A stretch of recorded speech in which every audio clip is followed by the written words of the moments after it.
kan, harus dimarahin dulu gitu kan ya. Tapi gitu kan, setelah saya paham tentang makna daripada sholat di dalam kitab Fadail Amal ini, saya jadi saya butuh banget sholat. Saya butuh sholat. Sholat bukan nggak butuh sama saya butuh sholat. Saya butuh sholat karena sholat itu jalan satu-satunya, jalan yang paling utama yang dapat mendekatkan diri kepada Allah. Karena ya amalan yang pertama nanti di akhirat yang akan dihisap pertama kali adalah amalan sholatnya. Makanya kalau sholat kita udah benar, insya Allah bisa mencegah perbuatan keji dan mungkar. Makanya ya selain daripada kita punya buku Fadail Amal juga, saya sarankan kalian banyakin zikir ya, dengan memperbanyak baca Al-Quran ya, tentu ya. Baca Al-Quran, bisa kita mengamalkan amalan-amalan yang menjadi rutinitas kita, misalkan baca Yasin habis maghrib, habis isya, jasad kita gitu kan ya, sangat sunatullah banget gitu ya. Ketika kita minum, ketika kita haus gitu kan ya, kita kan harus minum, dan ketika kita lapar ya kita harus makan kan, begitu ya. Begitupun ruh gitu. Jadi ruh juga ciptaan Allah yang memang tidak kelihatan bentuknya seperti apa gitu kan. Tapi ruh itu ya sudah sunatullahnya, harusnya diberikan makanan-makanan yang bergizi, makanan-makanan yang sehat. Bukan malah ruh ini diisi dengan keburukan-keburukan gitu. Diisi dengan makanan-makanan yang sehat itu apa gitu. Misalkan zikrullah gitu kan, sholat gitu kan, banyakin sholat gitu kan, banyakin puasa, banyakin sedekah gitu kan, beramal sholih, berbuat baik gitu kan. Ya itu ruh itu. Makanya jangan heran ketika kalian misalkan menemukan satu buku atau satu penjelasan gitu kan, bahwa wanita dunia yang masuk surga itu lebih cantik daripada bidadari.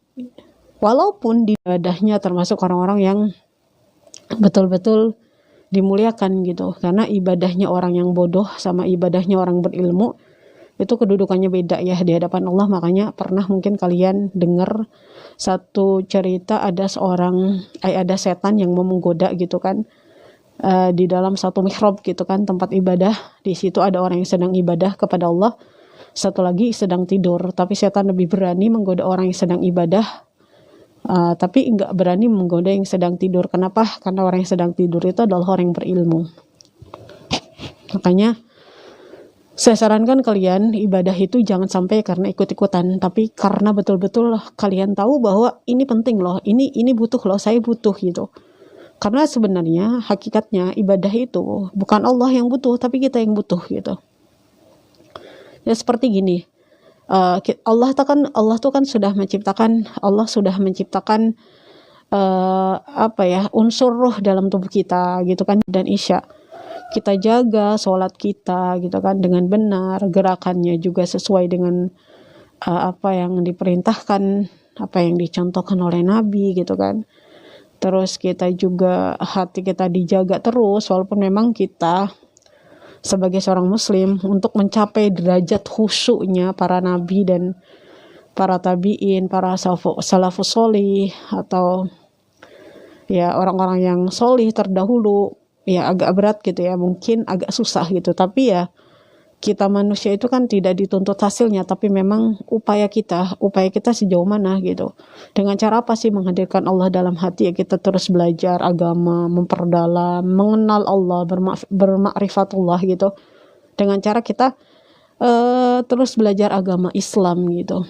Ya, biar kita ibadahnya termasuk orang-orang yang betul-betul dimuliakan gitu. Karena ibadahnya orang yang bodoh sama ibadahnya orang berilmu akan menjadikan sholat itu kebutuhan kita, bukan lagi beban gitu. Justru saya butuh sholat. Kalau orang udah butuh sholat, dia akan menunggu dari waktu ke waktunya untuk sholat gitu. Udah sholat duhur, dia nunggu waktu sholat asar, ya gitu. Karena memang kalau sudah menjadikan sholat itu adalah kebutuhan, ya berarti dia cinta banget yang namanya sholat. Makanya kenapa Nabi itu menjadikan sholat itu penyujuk mata dan hatinya gitu. Jadi sebegitu cintanya Nabi kepada sholat gitu. Bahkan ya ketika mendapatkan kesedihan Nabi sholat. Begitupun dipraktekkan oleh sahabat-sahabat. Ketika mendapatkan kesedihan, mendapatkan musibah gitu kan, ada keluarga yang meninggal gitu kan, mendapatkan kesedihan, dia langsung sholat gitu kan. Begitulah mereka cintanya sangat besar kepada sholat, sehingga sholat itu menjadi kebutuhannya, bukan lagi beban ya. Kalau beban kan pengen diingetin aja. Sholat fadilah para sahabat gitu ya. Dan yang bab pertama itu yang dibahas adalah sholat. Tadi saya sampaikan bahwa ketika kita di dunia itu melalaikan sholat, maka kita akan mendapatkan 15 ajab ya. Dan 5 ajab di dunia gitu kan, 5 ajab di dunia nih ketika kita melalaikan sholat. Di dalam kitab Fadail Amal ya, bab tentang sholat, ketika kita melalaikan sholat, 5 ajab yang akan kita terima di dunia. Yang pertama, akan dicabut keberkahan umurnya. Jadi umur kita itu nggak berkah, sekalipun misalkan umur kita itu panjang gitu ya, tapi nggak berkah. Karena apa? Diisi dengan kesia-siaan gitu kan, diisi dengan apa ya, kemaksiatan. Ketika punya harta gitu kan, harta kita digunakan untuk seneng-seneng aja gitu, walaupun ada pelanggaran syari uswan dan kehuduan dalam sholat gitu kan. Terus kita juga akan tahu nih, akan paham gitu beberapa hal yang dianjurkan ketika mendirikan sholat itu apa gitu kan. Dan kita juga harus memahami makna-makna daripada lafaz yang kita ucapkan ketika kita dalam keadaan sholat gitu kan. Dan ada juga contoh-contoh beberapa sholatnya para sahabat gitu kan, sholatnya para tabiin, sholatnya ahli sufi gitu kan. Dan banyak di sini fadilah sholat ini di Fadail Amal. Jadi kita akan memahami, oh apa sih gitu kan, kan katanya orang-orang yang melalaikan sholatnya itu Allah itu akan menyiksanya gitu. Akan menyiksanya dengan 15 siksaan. 5 siksaan akan diberikan di dunia ya, 3 ketika mati, dan serikan gitu. Jadi dia masuk ke dalam neraka jahanam ya. Dan dalam riwayat gitu kan, dalam satu riwayat gitu kan disebutkan nih di dalam kitab Fadail Amal, bahwa wajahnya akan tertulis 3 baris bagi orang yang meninggalkan sholat ketika di dunia. Yang pertama itu kan, wahai orang-orang yang menyia-nyiakan hak Allah ya. Yang kedua, wahai orang yang dikhususkan dengan kemarahan Allah. Yang ketiga, sebagaimana kamu telah menyia-nyiakan Allah di dunia, maka pada hari ini kamu akan terputus dari rahmat Allah. Udah rugi banget ya. Allah itu kan mempunyai 100 rahmat.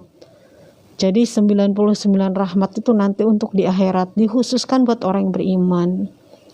Kalau 1 rahmat ya sudah, kita di dunia mendapatkan gitu kan. Dan itu sebab daripada 1 rahmat Allah itu orang-orang